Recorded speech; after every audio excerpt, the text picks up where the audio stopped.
श्री कृष्ण कहते हैं कि मन, जिसके बारे में हम सुनते हैं लेकिन कभी देख नहीं पाते, क्योंकि मन हमारे शरीर का एक शक्तिशाली अदृश्य हिस्सा है।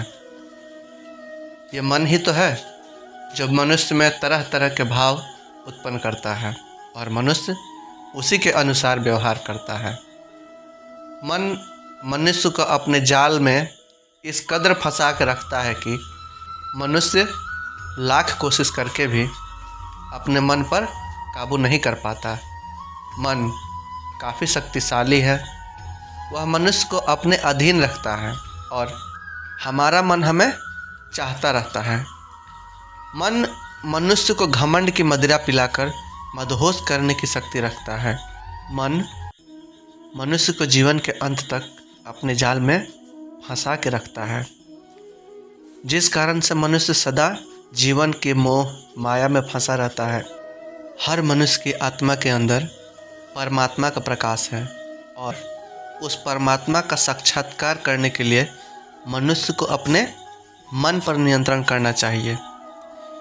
एक बार मनुष्य अपने मन पर काबू पा ले या एक बार मनुष्य अपने मन पर काबू पाने में सफल हो जाए तो वह जीवन के मोह माया से बहुत आसानी से निकल सकता है। श्री कृष्ण कहते हैं कि हे अर्जुन, यह शरीर ना तो तुम्हारा है और ना ही तुम इस शरीर के मालिक हो। श्री कृष्ण कहते हैं कि ये शरीर 5 तत्वों से मिलकर बना है: आग, जल, वायु, पृथ्वी और आकाश। और एक दिन तुम्हारा ये शरीर इन 5 तत्वों में विलीन हो जाएगा। तुम्हारा तो सिर्फ कर्म है, इसलिए अच्छे कर्म करो। सही कर्म वो नहीं होता जिसका परिणाम हमेशा सही हो, बल्कि सही कर्म वो होते हैं जिसका उद्देश्य कभी गलत नहीं होता। जिस व्यक्ति को आपका कद्र नहीं होता, उस व्यक्ति के साथ खड़े रहने से ज़्यादा अच्छा होगा अकेले रहना। जो रिश्ते केवल मतलब के लिए होते हैं, वो केवल मतलब तक ही साथ निभाते हैं, लेकिन जो रिश्ते दिल से जुड़े होते हैं, वो रिश्ते आखिरी सांस तक बने रहते हैं। इंसान अगर अपनी गलतियों से कुछ सीखता है तो वो गलतियाँ उसके लिए सीढ़ियाँ बन जाती है, और अगर उन गलतियों से कुछ नहीं सीख पाता तो वही गलतियाँ उसके लिए श्राप बन जाती। भगवान कहते हैं कि कर्म आपके हाथ में है, परिणाम नहीं। इसलिए आप सिर्फ कर्म पर ध्यान लगाएं और मेहनत करें, परिणाम अच्छा ही मिलेगा।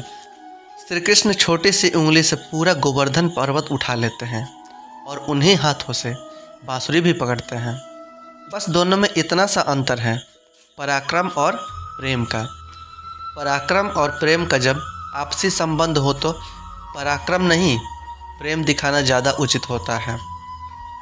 जिस प्रकार समुद्र को पार करने के लिए नाव ही एकमात्र साधन है, ठीक उसी प्रकार स्वर्ग में जाने के लिए सत्य ही एक सीढ़ी है। जीवन में एक साथी इतना सच्चा और इतना अच्छा होना चाहिए कि जब हम गलत हों तब वो हमारी गलती बता सके, और जब हम सही हों तब वो हमारे साथ खड़े हो सके। एक दिन एक साहूकार सुबह अपने घर से निकलता है। घर से निकलते ही बिल्ली ने उसका रास्ता काट दिया। यह देख साहूकार परेशान हो गया और वापस घर चला गया और इंतज़ार करने लगा कि कोई दूसरा उस रास्ते से निकले। जब काफ़ी समय बाद एक व्यक्ति वहाँ से गुजरा, उसके बाद ही साहूकार पुनः उस रास्ते से चलकर राजा के पास उन्हें भेंट देने पहुँचा।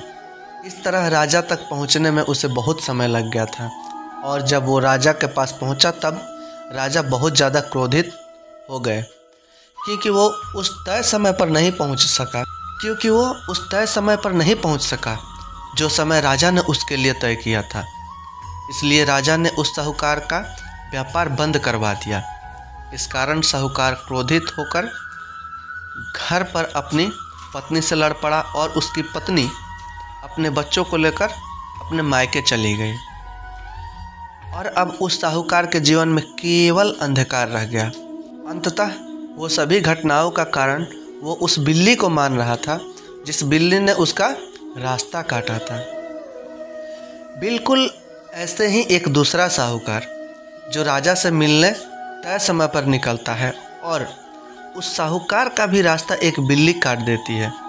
वो साहूकार भी थोड़ा सा परेशान हुआ, परंतु उसने आगे बढ़ना ही सही समझा और वो राजा के पास सही समय से पहुंचा और उसने राजा को भेंट दिया, जिससे राजा काफ़ी प्रसन्न हुआ और राजा ने उस साहूकार को अपना व्यापार और बढ़ाने की अनुमति दी। उससे खुश होकर राजा ने उसे बहुत सारी स्वर्ण मुद्राएं दी और आभूषण दिए।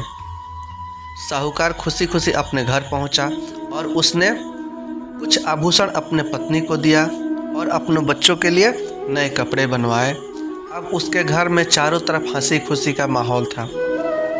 इन दोनों साहूकारों के साथ एक समान परिस्थिति थी, परंतु दोनों का निर्णय अलग अलग था।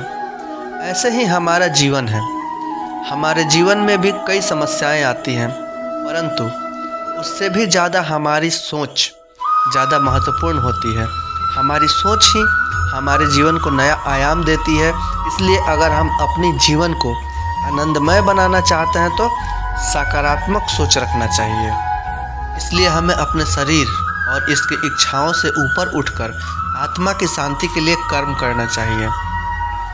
श्री कृष्ण ने अर्जुन को बताया कि जीवन में संतुलन बहुत ज़रूरी है।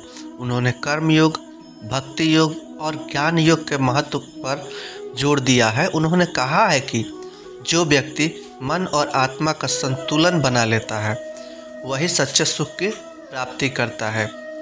योग का अर्थ केवल शारीरिक व्यायाम से नहीं है, बल्कि यह जीवन में अनुशासन और आत्मसंयम का प्रतीक है। भगवान श्री कृष्ण ने कहा है कि जो व्यक्ति भगवत गीता का श्रवण करता है, अपने दोस्तों, रिश्तेदारों, परिवार के साथ उसे सुनता है, उसे समझता है, वो मेरे बिल्कुल करीब होता है। अगर आपको यह वीडियो अच्छी लगी तो कृपया लाइक शेयर करना ना भूलें और अगर आप चैनल पर नए हैं तो सब्सक्राइब करना ना भूलें। मिलते हैं अगले वीडियो में, तब तक के लिए राधे राधे।